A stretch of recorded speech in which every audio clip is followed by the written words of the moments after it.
Arsy Adara Musisi Nur Hermansyah memang dikenal sebagai anak yang memiliki paras cantik. Belum lama ini, Ashanty mengenang masa-masa sulit setelah melahirkan Arsy.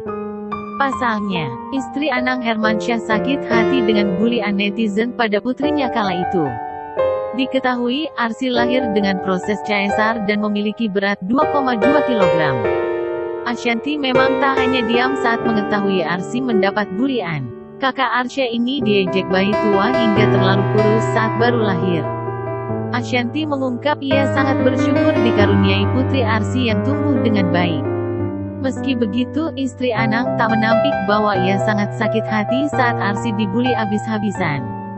Ashanty bertindak rela memblokir akun media sosial netizen yang membuli Arsy kala itu. Meski sangat sakit hati, Ashanty tak ingin menempuh jalur hukum untuk menyelesaikan permasalahan tersebut.